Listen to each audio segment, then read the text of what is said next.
Welcome to another episode of Purple Insider presented by FanDuel. Matthew Collar here. And look who's back on the show, Trevor Sikkema of Pro Football Focus. Trevor, we got a lot to talk about, and I really want to focus on quarterbacks, quarterback play, quarterback theory, quarterback thoughts, feelings, and emotions. You are the draft maven now these days at PFF, and so why don't we look back a little bit to start with the conversation of JJ McCarthy and begin with that draft, work our way through what is going on right now, look forward into the future, and see what we can come up with. I Sure. want to know, I'm sure I asked you then, but I don't remember what you said about JJ McCarthy when he was coming out, because I've gotten a lot of questions from fans about, well, should they have seen something in these mechanics when he was coming out in the draft? Why did they think that certain things are fixable? Are certain things still fixable? But going back to 2024, when he was coming out, where did you stand on how much he would be able to improve things like footwork and the accuracy, which I think was talked about a fair amount when he was a draft prospect? Yeah, so it's a multi-layered conversation, right? And I think that with JJ McCarthy, when you watched him when he was at Michigan, there were moments, right? And I think that there were the moments that you watched him and you went, there it is. Like, that is a fantastic quarterback. You feel great about that. But of course, I think everybody talked about this similarly. He wasn't asked to throw a lot, right? He played for some very stacked Michigan teams, right? And just they had a great run game, a great offensive line, a phenomenal defense behind him that ended up being a catalyst for them winning a national championship. And McCarthy was part of that. I don't want to take him away from it, but it's not like he was the sun in the universe, right? It's not like it was all revolving around him, but there were still good moments. Here's an example. When I look at quarterback play, there's two areas that we have the ability to sort of shrink down the data into different situations. And there's two situations that I always love to look at. Now, they're not the end all be all for quarterbacks, but they are telling. And I appreciate when quarterbacks are really good in these situations. The first one is third and long. Who are you on third and long? 3rd and 7+, because at that point, you're not often having the ability to just dump it off to somebody and have them realistically get 7 yards when defenses are playing sticks coverage where they're just sitting at the first down marker and they're going to come downhill, right? So you've got to be able to achieve 3rd and 7s with your arm. So I like to put guys in that situation. And to be honest with you, McCarthy graded out pretty well on 3rd and long situations. So I went, okay, like I see this from him along with the good moments. And then the other one is the intermediate middle of the field, 10 to 19 yards down the field. How good are you? How often do you attempt throws in that area? Because there's a lot of college quarterbacks that go, whoa, a lot of defenders over there. Don't really like that. But we know that you have to be able to hit those layered throws, those over the middle of the field throws to truly make the defense defend, quote unquote, every blade of grass, if you will. If you were just an outside thrower, we've seen this with Michael Penix, for example. Penix was a big time outside the numbers sideline thrower when he was at Washington. And that was a big reason why I was concerned about him coming into the NFL. Now, he's still been able to hit over the middle, but you could tell he's just not as comfortable doing it. And now he's not comfortable with a lot of things. We're seeing him miss when he's to the sideline. And that's kind of a whole thing of him being a first-time, full-time starter this season that he's growing through. Obviously, now he's got the knee injury, so that's going to complicate things more. But specifically getting back to McCarthy, he actually performed decently well in those areas. Now, the volume, of course, like it wasn't quite there that it was for maybe other quarterbacks, but those are two areas where he played well. And I go, okay, I kind of like how he processes the game there. He sees it from an NFL mindset. But then, of course, you go to the fundamentals. And he is somebody who his fundamentals were inconsistent when he was in college. But I think that came down to the fact that he's not the most physically gifted thrower in the world, right? He's not the Josh Allens, the Patrick Mahomes, the guys who have that top tier arm talent. He is somebody who has to put a little bit more of his body into throws for those tight window throws. Now at Michigan, again, I'm not saying that he didn't play in big games. He played in big rivalry games. He played through the college football playoff. He played for a national championship. Those are big time moments. But when you play on a team like Michigan, and you've got your defense behind you, you've got your run game behind you, the pressure's kind of off of you a little bit. So you don't feel the weight of the world on your shoulders as much. And when you are playing without as much pressure, you play more confidently. And I think because of that, we saw him have some more I would say, consistent timing with when he was getting rid of the ball. And so you didn't have to see him sort of force these throws to get more of his body into it. There were accuracy inconsistencies with him in college, but from what we're seeing now, what we're seeing right now in the NFL is one, I think that this needs to be talked about. He has not been good here in this first year as with him as a starter. I think that everybody knows that. I'm not breaking any glass. I'm not shattering anybody's reality. He has not been good up to this point. But you are still allowed to say, hey, he's only a handful of games into his NFL career as a first-time starter. And when you are a young NFL quarterback, you are trying to take in so much. And the speed of the game is just so night and day different. It really can't feel like you are playing a totally different game. So I think the reason why we're seeing so big of struggles for McCarthy is one, he had some fundamental throwing motion issues with how he was inconsistent with putting his whole body into throws. We're seeing that show up in his low accuracy scores. And two, he's not seeing things fast enough. So if he is a half second or a second late and he's trying to make up for it, well, then the fundamentals are going to be even worse. So to me, everything that we're seeing right now, the pressure to sack ratio, the poor accuracy scores, the high uncatchable inaccurate passes, all of that stuff stems from the fact that he's late on his reads. He's late seeing the defense move at this speed compared to what he was playing with in college football. And then, of course, the fundamentals, which we already said were going to be a work in progress for him. So that's sort of the encompassing what I thought of McCarthy, who he is right now in the NFL. And I'm not just trying to give him a get out of jail free card because he could improve. He still could improve. I want people to know that as well. Like, it's not like we look at him here and we go, oh, this is it. Like, he'll never be better. I mean, he might not, but it's also realistic to say, all right, he was recovering through injury last year. He did not know what NFL speed was last season. This offseason, you're really not going to fix throwing motions, fundamentals during the season. I want people to realize that too. That's not really an in-season thing. It's not like, oh, week 2 to week 12, look at how much better his fundamentals are. No, he's trying to handle a lot of things. He's not like, he's working on his fundamentals, sure, but that's an off-season thing. Like, that's getting in the lab in the off-season type of a thing. So we know he's going to get another year after this. I really do feel like the way that we've seen it right now in 2025, clearly the Vikings season has not been what they wanted it to be. It does not look like they're going to be a postseason team. Really, you have to just think about what he's going to do this offseason, how he is going to improve, because him not having all the arm talent in the world, you could still live with that, but you have to be on time. You cannot be late to stuff because that's when you really get in trouble. Can he see? Quarterbacks talk about this all the time. The game slowed down for me. Oh, well, when the game slowed down for me, if the game slows down for JJ McCarthy, I think he's got enough arm talent to be a good starter and a winner in this league.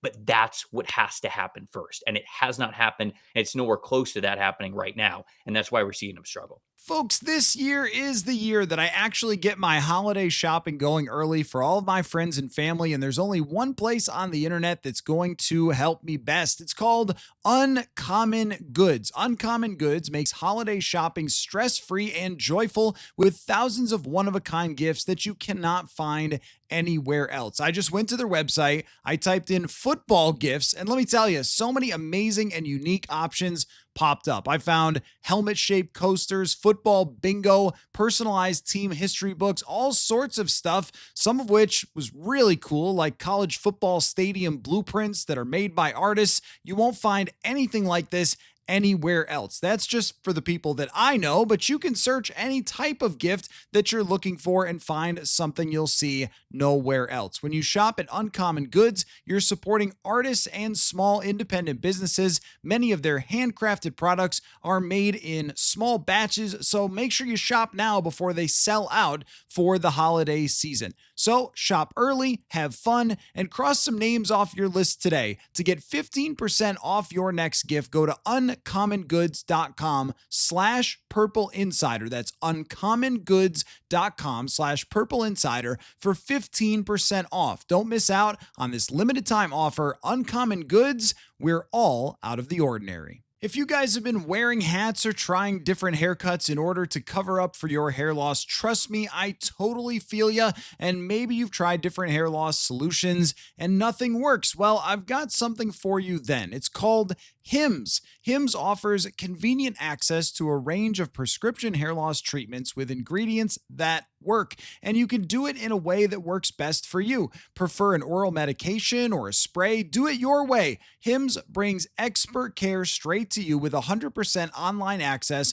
to personalized treatment plans that put your goals first. No hidden fees, just personalized care on your schedule. For simple online access to personalized and affordable care for hair loss, ED, weight loss, and more, visit hims.com/Purple Insider. That is hims.com/Purple Insider for your free online visit. Hims.com/Purple Insider. Individual results may vary based on studies of topical and oral minoxidil and finasteride. Featured products include compound drug products, which the FDA does not approve or verify for safety, effectiveness, or quality. Prescription required. See website for full details, restrictions, and important safety information. So just going back for my takes on JJ McCarthy during the draft, it was concerning to me that his team didn't lean into him as a passer, Sure. because I mean, usually if you are a top 10 caliber draft pick, they build the whole ship around you.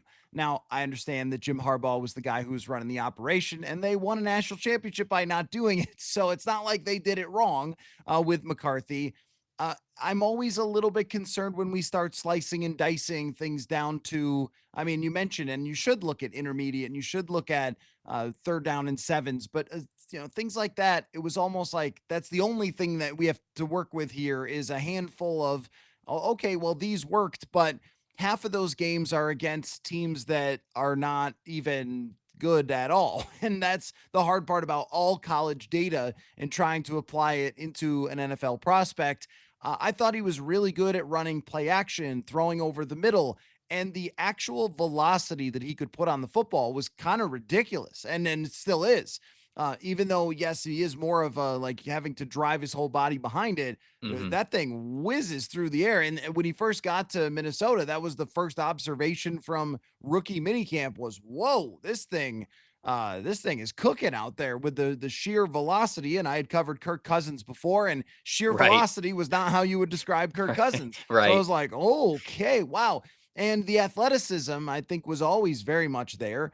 He had some really excellent scrambles, Right. runs, plays in space. There was the one play where they ran a trick play and he had to catch it over his head when it was a bad throw back to him and then make a play off it. So I think he's a very, very natural athlete and you can make something out of that. But the one concern that I had was that I didn't think any of these things were like a 10 out of 10 for him. I don't think he's a 10 out of 10 athlete. He's not the biggest. And when it comes to the velocity, it's great.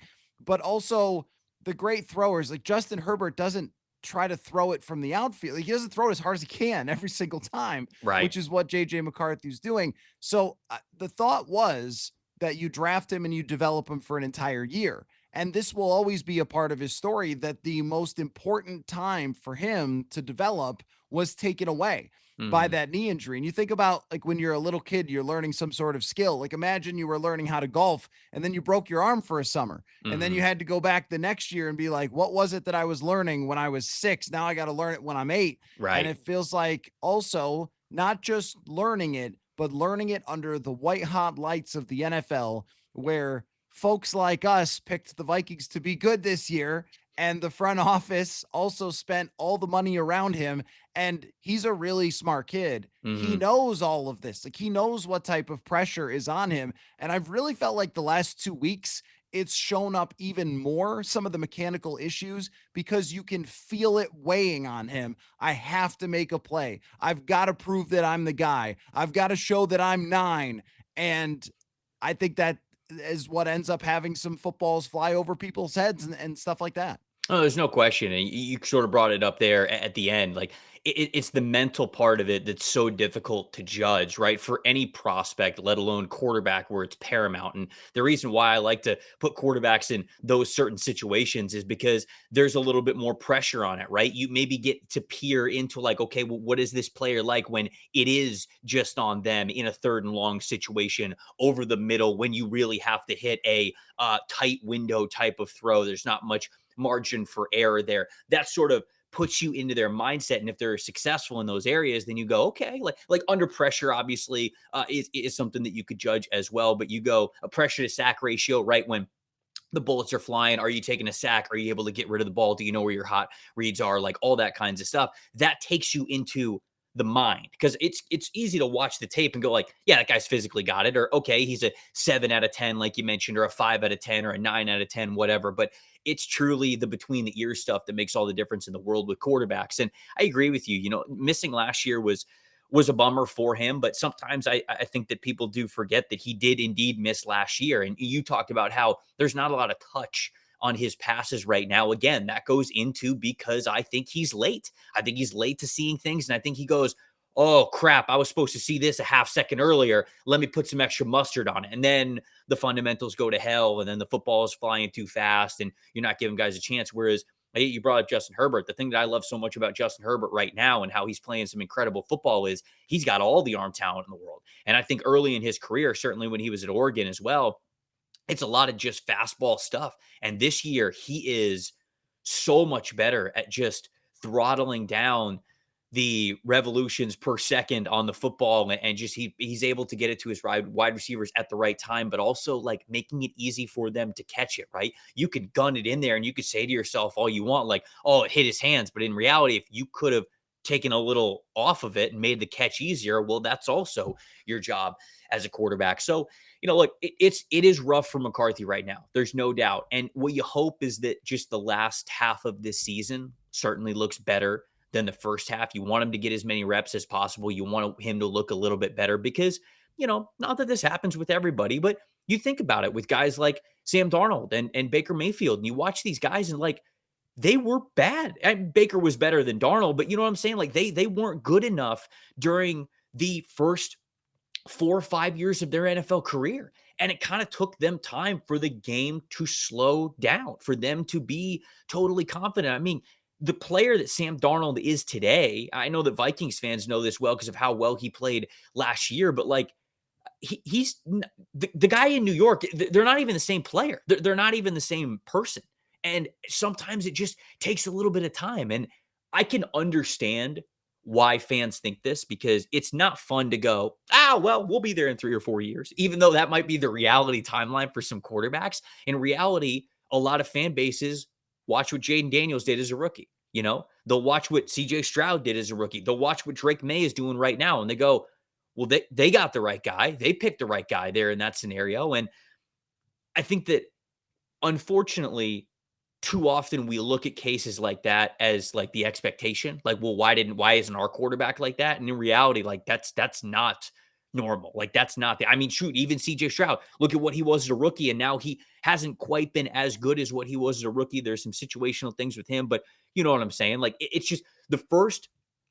I think that people harp so much on a franchise quarterback on a rookie contract meaning so much to your team, which is a factor here, that they want them to be these elite quarterbacks right away. And the fact of the matter is just most of these guys just aren't. Like even the good ones, most of them just aren't. Again, we talk about Josh Allen. People bring this up all the time. Like Josh Allen was terrible through his first 2 years.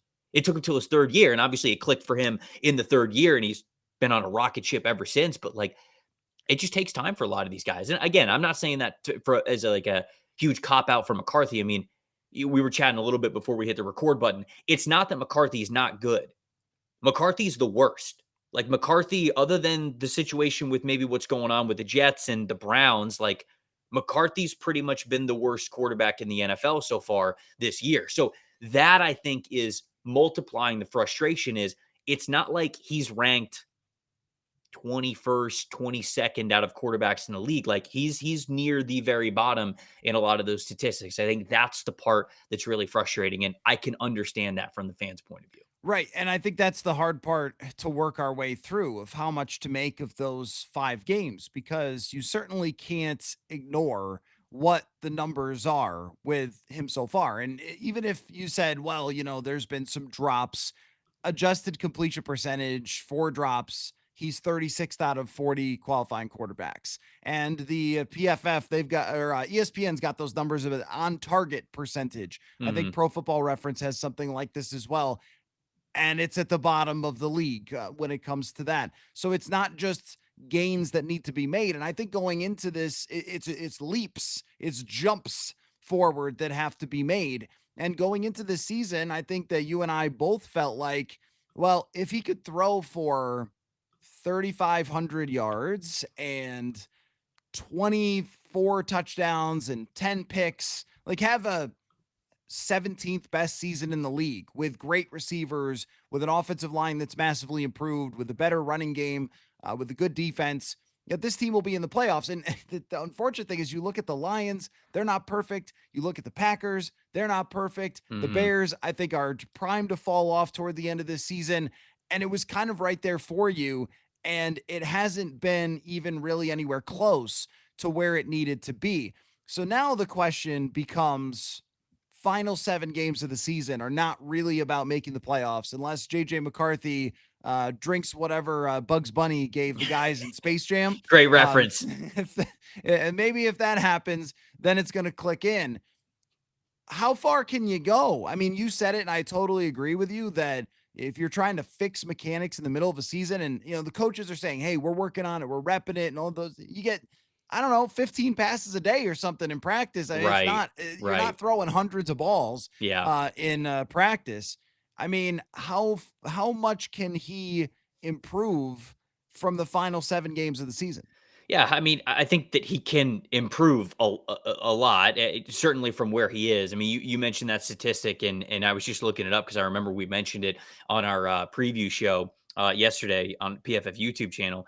If you look at the quarterbacks who have had 50 dropbacks this season, McCarthy is 43rd out of 43 quarterbacks when it comes to accuracy percentage. So that's not like completion percentage. That's not like, oh, okay, yeah, the wide receiver caught it. We're talking about, was this an accurate throw? And he's at 50.5%. It's basically a coin flip in all situations, whether or not he even has an accurate pass. So that's, I mean, that number has to very obviously be way higher. And when I was looking at some of his passing statistics and some of the data points, where he seems to struggle the most is a lot of like 3 high coverage stuff. So it'll be cover 3, but it's sort of like okay, maybe you thought it was too high initially pre-snap and they're rotating, or a lot of times it's like it's a cover 6 look where you see something again pre-snap and they're rotating guys over, or guys, they're following a certain receiver this way, they're matching it a certain way. But in the end, we've got a 3 deep responsibility coverage shell that you're looking at.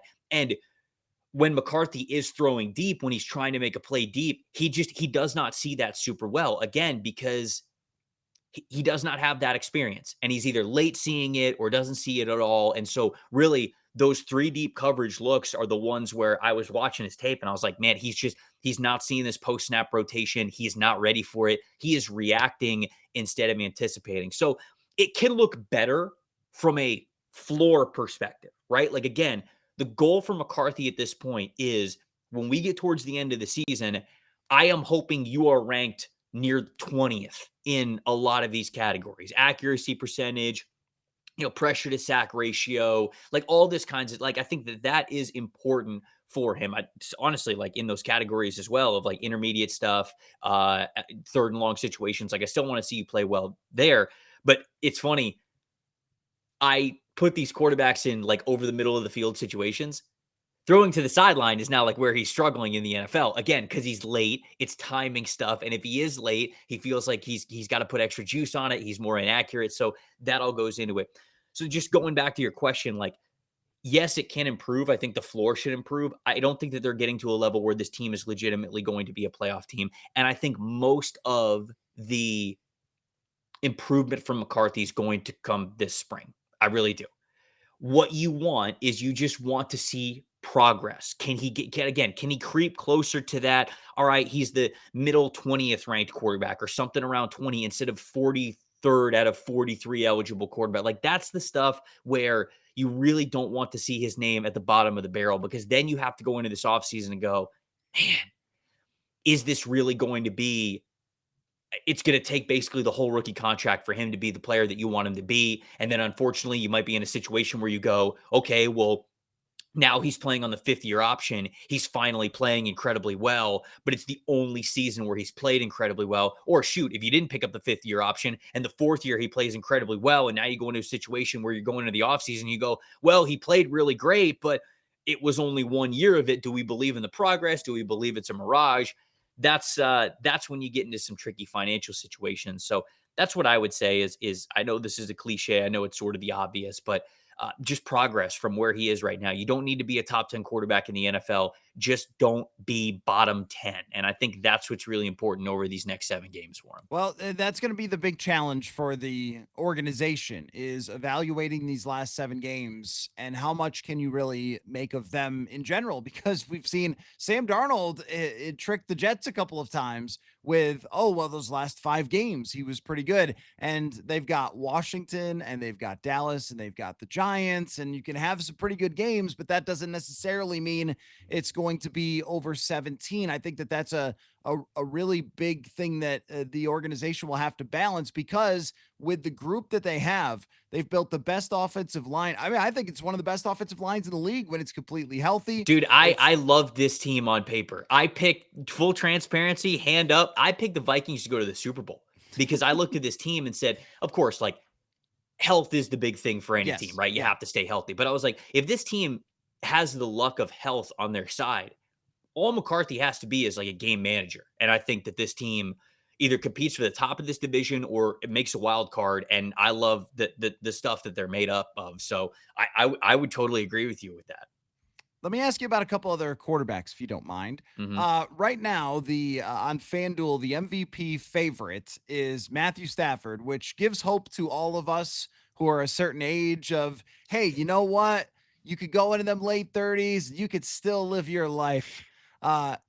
Stafford, I think the Rams are the best team in the entire NFL. I And agree. Stafford, to me, is an interesting story in himself. Because what I like to do is look at these other quarterbacks, kind of try to connect them a little bit to what's happening here. Because early in his career, obviously, he's playing for a terrible team. But for a lot of his Lions career, he's reckless, he's inaccurate at times, and he's, whoa, holy cow. But it just shows you how long, as Kevin O'Connell calls it, the quarterback journey is. He is now playing like Tom Brady. Like, he's in the Hmm. pocket, he's picking apart defenses, he's throwing accurately, he's running the offense to a T.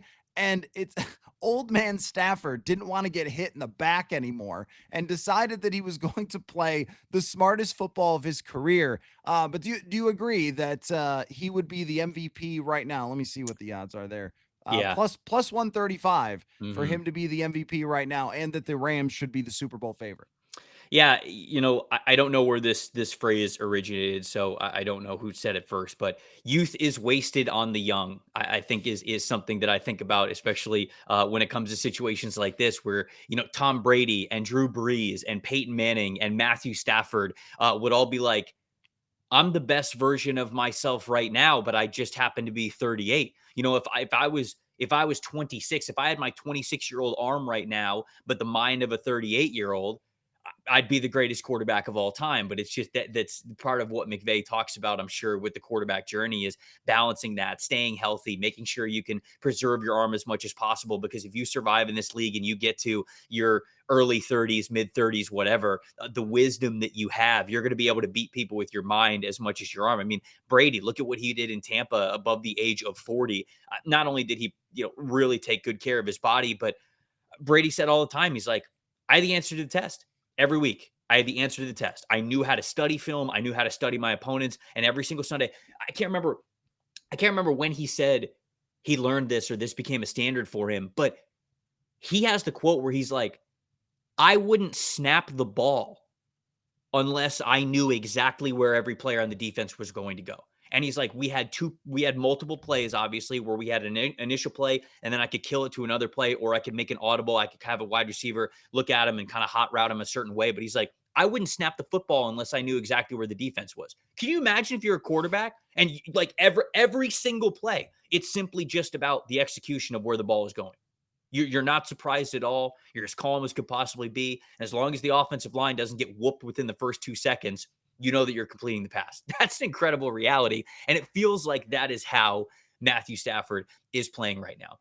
I do think that he would be my MVP. I think that it's such a interesting race between him, Drake May, and Sam Darnold, to be honest with you, because like Sam is also playing at an unbelievable level with what the Seahawks are doing, and I think that he doesn't quite get the credit that Drake May and Matthew Stafford are getting right now, simply because like you just look at the turnaround that the Patriots have. A lot of people look at Drake May and how he's playing, and he is playing at a great level. I'm not trying to take anything away from him, but Matthew Stafford's part of what most people would say is the best team in the NFL right now. But I still think that Sam has had an unbelievable year. And even this past game against the Rams, like, yeah, he had the 4 turnover worthy plays and the 4 turnovers. Those objectively weren't great. But if you look at like the in-between snaps of those turnovers, like he still plays well in that game. I don't think that this was a full, like he turned back into a pumpkin type of game from him. I just think that Chris Shula, the defensive coordinator for the Rams, is going to be a head coach soon in this league. And he just he knows that defense and what they're capable of so well, and I can't wait for the rematch there when they match up against Seattle, because I think that that's going to be a fun game when it's then at home for the Seahawks. But all that to say, I don't think anybody's playing the position better than Matthew Stafford is right now. The term MVP, like most valuable to the team, like but then you start doing some mental gymnastics of like, well, whose team is worse, and is this guy carrying a certain way, but Stafford's playing the position as good as anybody can and as good as anybody is in the league right now. And so I would still give him that MVP nod. Let me ask you about Jordan Love. The Vikings are playing against the Packers this week, and Jordan Love's got about half his players to work with this weekend. Tucker Kraft going out was pretty crushing for them. Mhm. I feel like Jordan Love is a guy that everyone wants to create a debate about, but isn't controversial enough to ever really have a debate about, right? I think we know what Jordan Love is at this point, and he's never bad enough for stretches. He'll have a bad game like everybody Mhm. does, but he doesn't have like a 5 game stretch where he's absolutely horrible. And then all the people who don't like him could come out. And he'll have some very hot stretches as well. But I also feel like it's not so crazy hot that we're ever talking about MVP for Jordan Love. And then at the end of the year, you look at it and you go, all right, well, he's eighth on PFF and he Mhm. has 103 quarterback rating and they won 11 games. And like, what am I supposed to do with this guy? The Vikings have had mostly good times against him with Brian Flores' defense. So I feel like there's a natural advantage there that they have of just changing so much. You mentioned like at the line of scrimmage, sending lots of different types of blitzes, different coverages, all those things. And also, the Vikings play more zone defense than anyone. So you're asking the quarterback to pick things apart at the line of scrimmage and post snap. But where do you stand? Like, are you guys, do you have on your show, do you have big Jordan Love debates, or do we feel like it's pretty settled for you? We really don't have a ton. I mean, he's consistently the 8th to the 12th best quarterback in the NFL, right? That's genuinely the range that he's in. So I hate the debates where it's like, well, is Jordan Love top 10? It's like, yeah, in some situations, and then, like, in other situations, I might have him right outside, but I'll either have him right in the top 10, right outside of the top 10, and that's sort of, like, where he's been floating over the last couple of years. But when you have a top 8 to 12 quarterback in the league, like, you can win with that, and I think that they've won some really big games, but also, of course, when you have teams that are playing really well against you, sometimes he steps up in the brightest, and sometimes he doesn't. You talk about how he's done specifically under pressure. I think there were times in his career where he used to really struggle under pressure. This year is really not the case. I mean, when you look at him against the blitz, he's got a really high PFF passing grade against the blitz, really high adjusted completion percentage. The passer rating is good. The pressure to sack ratio is very low against the blitz. So like all of that stuff has been pretty great for him this year. But like you said, like you could just point to different things here and there where you go like, this could have been a little bit better in this spot. This could have been a little bit better here. And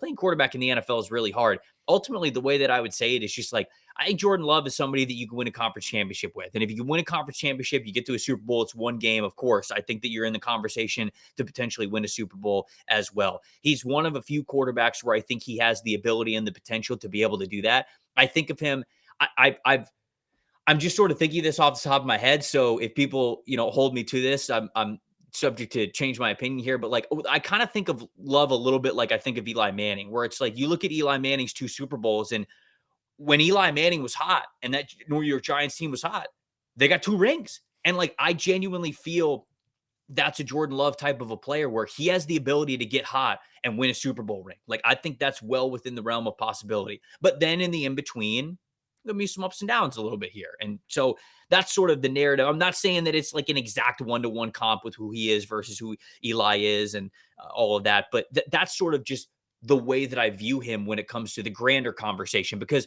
there's always evolutions of the conversation, right? Was he worth this draft pick? Is he a top 10 quarterback? Is he a Super Bowl winning quarterback? And like, you have these progressions where you have these different conversations with Love. And I think now we're at the point where in his career, where the Packers are, you're having the is he a quarterback that wins you the Super Bowl type of a conversation. And to be honest with you, like, I would say yes. Like, I think he has the talent to be a Super Bowl winning quarterback. He's just kind of going to be somebody where momentum. Like, he's just got to hit it hot, get into the playoffs hot. The team is rolling the way that they need to be. But if that's the case, yeah, I think that he's got the ability to do that.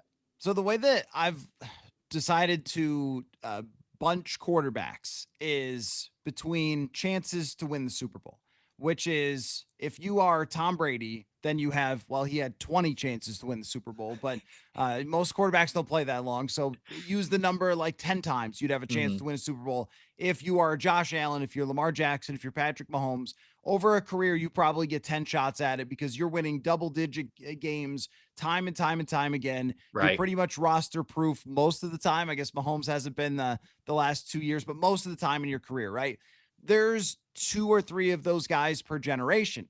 And then there's the Eli Manning, the Matt Ryan, the Phillip Rivers, who maybe get 4 or 5 shots at it over a career where everything comes together. Mhm. Most of the time, they're going to win 8 games, 10 games, 9 games. But when they have a great team, it's 13 and they've got a Mhm. chance to win the Super Bowl. And I feel like half the league has fallen into that category right now. Like, I would put Stafford in there. I'd put Dak Prescott in there. I would put, like, I feel like outside of that big three, and none of them are playing at the same level that they usually do, Allen, Jackson, and Mahomes, there's a bunch of guys, and I think Jordan Love is just in that mix. Jalen Hurts is kind of that way, and Jalen Hurts, of course, has this unbelievable team that gives him that opportunity. But I think he's Right. probably that type of guy that, if the team falls off, will not have many more chances to win Super Bowls. So Mhm. it's so interesting this year to me that normally we would just be saying, well, look, Mahomes, he'll probably be in the Super Bowl, or Allen, he'll probably be in the Super Bowl. But there's a lot up in the air, I feel like, this year.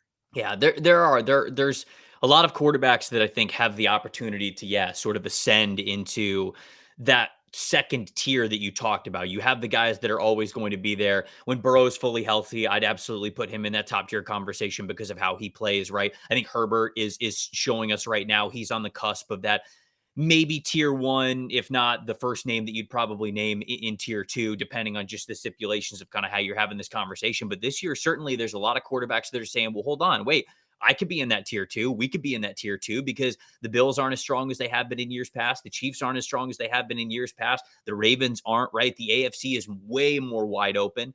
I think the NFC is really competitive, but you've got, a couple of really competitive divisions, right? The NFC North is super competitive, and then the NFC West is super competitive, and then it's like the NFC South, not really. I mean, like it is between who's going to win. And I don't mean that as like Carolina disrespect or anything, but like the Bucks aren't playing super well. Carolina's very high variance right now, and so like even that, it's like okay, whoever wins that division, do you feel super strong about them winning 4 games in a row to get to a Super Bowl? I don't know about that. And then the Eagles, obviously sitting where they're at the top of the NFC East. Outside of them, yeah, I like the Cowboys as well, but clearly the Cowboys defense is not where it needs to be to compete. So it's just one of those years where it's more wide open than it ever has been. And I think a lot of quarterbacks, I think a lot of fan bases might have off-season conversations this year to point to and be like, no, our quarterback's in tier 2. And tier 2 might go from 5 names, 6 names to 9 or 10 names this offseason. Like, it's just a lot of teams might look at their quarterback and say, no. Like, our guys in tier 2, our guys absolutely in tier 2 of players that could win a Super Bowl. And it'll be interesting to kind of look back and analyze that. Yeah, maybe the Colts even think that about their quarterback, although Cool. I'm not fully convinced. Okay, here's the last question. The last question is the hardest question. Because I'm not there yet with Mhm. JJ McCarthy to, the team's got to look for separate options, but Mhm. just for fun chatter. Okay, so there are no repercussions of this following discussion. Okay. Let's say that I went forward in the future and I chose in my time machine for some reason to go to March, and I wanted to look around and see what was going on in the NFL and then just come back. That's what I Uh-huh. use the time machine for, right? Nothing Okay. else. And I saw something that really blew my mind of who was the quarterback of the Minnesota Vikings. And I went, him? Wow. Okay. Who am I talking about? Um, you're asking who might be a different quarterback that they have right now. If I went to March and I found out that it wasn't JJ McCarthy, I mean, Yeah. maybe he's still on the roster, maybe he's not, but I just looked at their depth chart and then I came right back.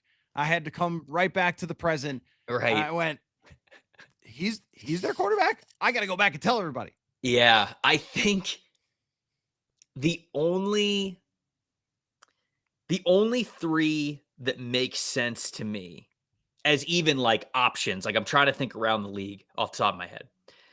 The Daniel Jones one, obviously, which, like they have Daniel Jones in the building last year. They let him walk. He goes to the Indianapolis Colts, but he's been unbelievable, right? I mean, like he is technically a free agent. He signed a 1-year deal. So, like, okay, maybe you think that, but probably not because you had him in the building and you let him walk anyways.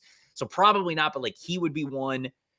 Kyler Murray is the other one that I think is the big name one because like for this conversation, it would have to be somebody that you believe is an upgrade over JJ McCarthy. Yeah. So like Yep. those are the two that are the only ones who I think realistically you would have the chance to get your hands on. Like even Tua, right? Like depending on what happens in Miami, like I don't think you're going out of your way to deal with getting Tua on your roster and you go, yeah, we feel way better about this than JJ McCarthy at this point. So I don't view like Tua as an option there. The last one, though, is Mac Jones. And Mac played well in Brock Purdy's stead.